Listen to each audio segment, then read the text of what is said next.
All right, rant of the day. The South Africaners that are coming in. I think 49 came in the other day. They are part of the little apartheid movement that collapsed in 1994. There's no targeted killing. There's no targeted genocide. South African government has strictly denied it. They are strictly saying, you're going off misinformation. You're going off of information from Elon. You're going off of information that is racist. Like, it's racist. The fact that you are terrorizing people in this country now that have lived here their whole life, that story about that 19-year-old that made a wrong turn, it's truly disgusting. All the while you're trying to end habeas corpus, end due process, all this shit. Fuck this administration. Fuck this racist bullshit. It is unfathomable that they're bringing in fucking white racists now. We are importing racism. We already have enough.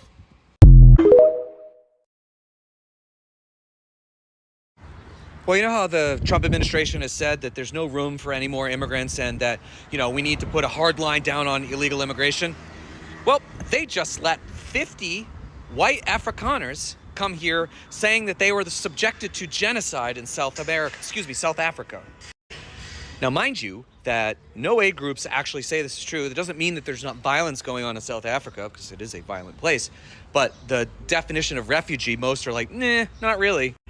And if that were true, then why are we not allowing Afghan refugees in here, or anybody that's facing oppression at home from dictators? We're not doing that.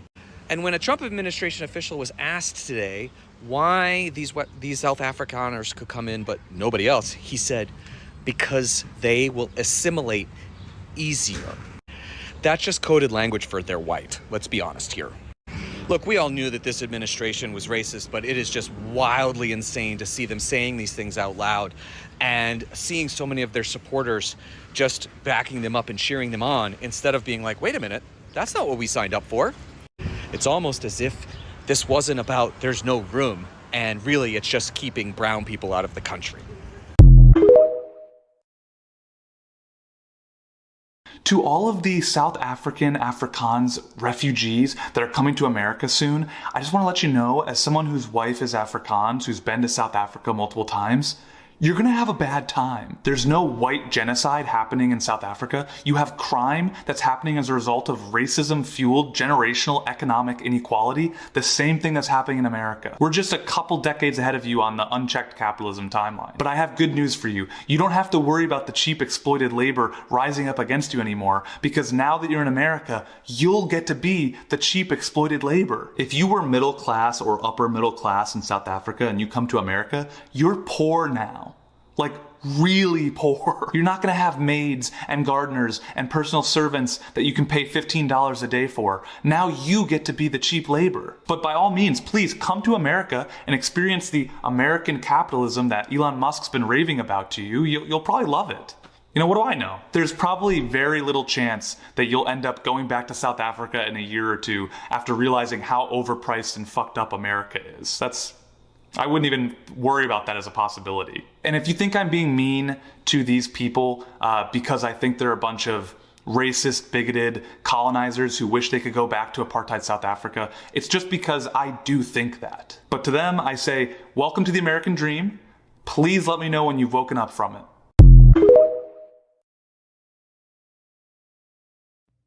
Okay, y'all need to hear this. Today, 59 individuals from South Africa, Afrikaners, were flown into the U.S. quietly and directly. No international process, no long wait, just in. Why? Because they match a certain narrative. And while other families fleeing crisis, danger, and instability are left behind or delayed for years, these people, they got right in. Some are calling it a safety issue, but leaders in South Africa and global organizations have pushed back. There's no international agreement that these folks were in immediate danger. This isn't about safety. It's about preference. And that raises the real question. Would this have happened so fast if they didn't look the part? And here's what really matters. When we make quiet exceptions for a few, we tell the world who we think is worth saving and who isn't. That choice shapes our future more than we know. So tell me in the comments, do you believe policy should be about need or about image? Follow for updates and share this to keep eyes on this situation. Elon Musk and Donald Trump are lying about why they're bringing the white South Africans to America. There's two reasons why, and I believe I figured it out.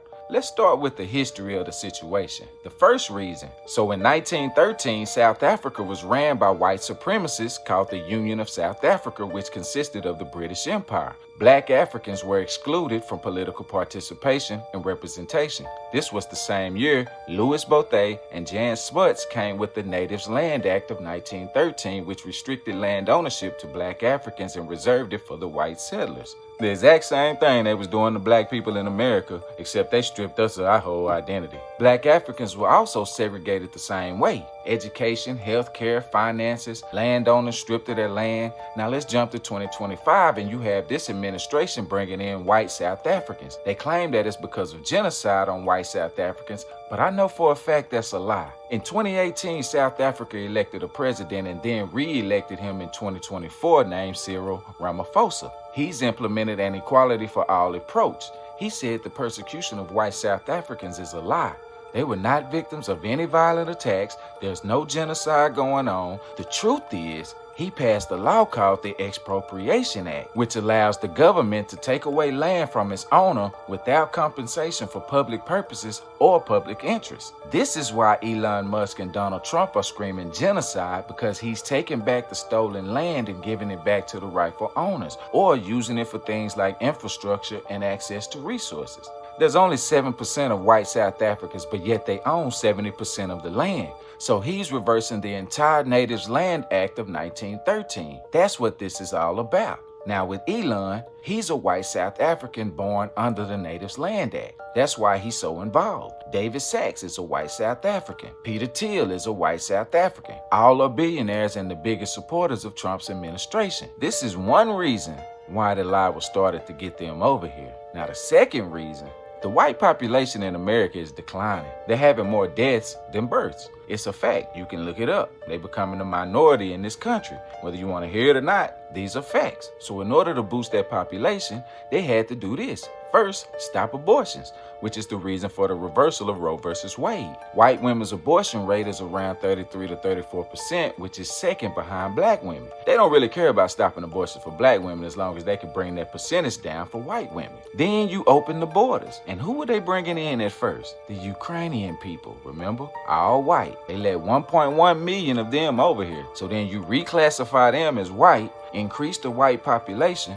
but make it seem like it's the Hispanic and Caribbean immigrants that's the problem. Put the spotlight on them and have a few of them deported so everybody forgets about the Ukrainian immigrants that came over. We were all focused on everybody else. Next, they attacked DEI. Why? Because over 70% of the beneficiary of DEI was white women. Same with affirmative action. More white women are leaving the home and going to work, which means less babies being born. That's what that was for. DEI didn't have shit to do with black people. The goal is to get more white women back into the home and start having more babies. So what did Trump do next? Offer $5,000 for newborn babies, right? Y'all pay attention. And now they create a scenario to give to the American people as a reason they're bringing in more white South Africans. This ain't about no genocide. This is about control and the fear of losing it. If I'm the Hispanic community and you done deported some of my family and friends, I'm gonna be pissed. Because now it's okay for them to come over here. Black people, we need to wake up. And it's time to unite. All that being each other ops and beefing and shit, it's time out for that. If we don't come together now before it's too late, we will be replaced. And if I'm the white community, ask yourself this. If they bringing them over here, who do you think they gonna take the place of? The shit they were giving y'all, what people call white privilege. Who do you think that's about to go to now? All of us as Americans should have a serious problem with this, because what they're really doing is genocide to Americans. That's why they came with the Carmelo Anthony case and the Shiloh Hendricks situation. All of those were distractions to keep us divided and going at each other, not paying attention to what's really happening to each other. We have to unite as Americans and really pay attention before it's too late.